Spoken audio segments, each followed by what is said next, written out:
வணக்கம் நண்பர்களே, நான் உங்க கிச்சா பேசுறேன். ஆர்த்தர் இளவரசராக நாடகத்தில் நடித்த நடமாடும் தெய்வம் மகா பெரியவா. பிள்ளை பருவத்தில் பள்ளிக்கூடத்தில் படிக்கும்போது மகா பெரியவா ஒரு நாடகத்தில் ஆர்த்தர் இளவரசராக நடிக்கிறார்.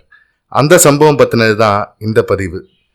அந்த சம்பவம் பற்றி மேலும் நம்ம தெரிஞ்சுக்கிறதுக்கு முன்னால் நம்ம சேனலை இதுவரைக்கும் சப்ஸ்கிரைப் பண்ணாதவங்க கண்டிப்பாக பெல் ஐக்கான் கிளிக் பண்ணுங்க, சப்ஸ்கிரைப் பண்ணுங்க. சுவாமிநாதர் பள்ளியில் 1906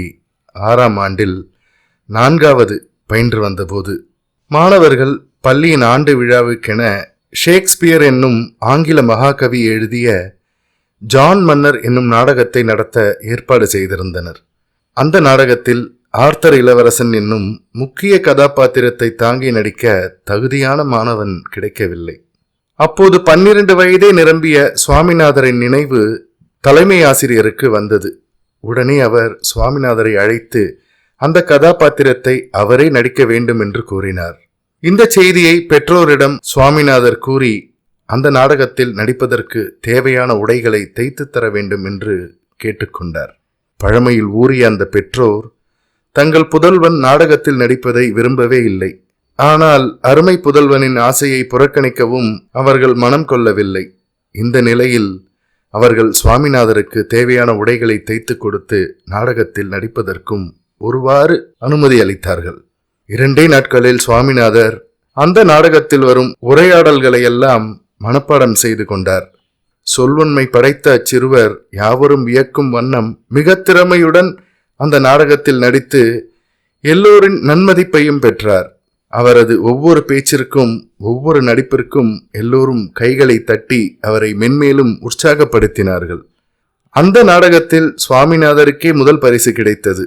ஆசிரியர்கள் எல்லோரும் மறுநாள் சாஸ்திரிகளது இல்லத்திற்கு வந்து சுவாமிநாதனின் திறனை பற்றி அவரிடம் கூறி தங்கள் மகிழ்ச்சியை தெரிவித்துக் கொண்டனர். 4ஆம் கிளாஸ் படிக்கிறச்ச ஷேக்ஸ்பியரின் கிங் ஜான் நாடகத்தில் ஆர்த்தர் இளவரசராக பேசி சிறப்பாக நடித்ததுக்கு ஓல்டு இங்கிலீஷ் புத்தகம் ஒன்று பரிசாக தந்தா. வேஷமெல்லாம் கிடையாது, வசனங்களை மனப்பாடம் பண்ணி பேசி நடிக்கணும். அப்போ ஒரு குரூப் போட்டோ எடுத்தா. அதுதான் இது. இந்த போட்டோல கையில வச்சுட்டு இருக்கிறது அவருக்கு கிடைச்ச பரிசு, அந்த புத்தகம் தான். அந்த தொப்பி, கோட்டு, பூட்ஸ் எல்லாம் அவரோடது இல்லை, அவர் கூட படிச்ச கிருஷ்ணசுவாமிங்கிறவர்கிட்ட இரவல் வாங்கி போட்டுண்டது என்று கூறி மகா பெரியவா ஒரு சமயம் சிரித்தார். மகா பெரியவா அவதரித்த பிறகு அந்த குடும்பத்தில் அடுத்தடுத்து 4 குழந்தைகள் பிறந்தன. மகா பெரியவாளை அடுத்து ஒரு பெண் குழந்தை லலிதாம்பா, பின்னர் சாம்பமூர்த்தி, சதாசிவம், கிருஷ்ணமூர்த்தி என்று 3 தம்பிகள். இப்படி 6 குழந்தைகள் பிறந்து ஷண்மதம் போல் அமைந்துவிட்டன. இதில் அதிசயம் என்னவென்றால் அவர்களுக்கு வைத்த பெயர்களும் ஷண்மதத்துக்கு ஏற்பதாகவே மிக பொருத்தமாக அமைந்ததுதான்.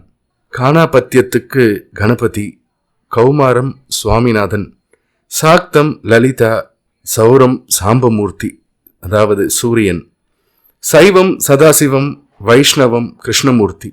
ஜெய ஜெய சங்கர ஹர ஹர சங்கர. இந்த பதிவு உங்களுக்கு பிடிச்சிருந்தா லைக் பண்ணுங்க, ஷேர் பண்ணுங்க, கமெண்ட் பண்ணுங்க. மறக்காம பெல் ஐக்கான் கிளிக் பண்ணுங்க, சப்ஸ்கிரைப் பண்ணுங்க. நன்றி அன்பர்களே.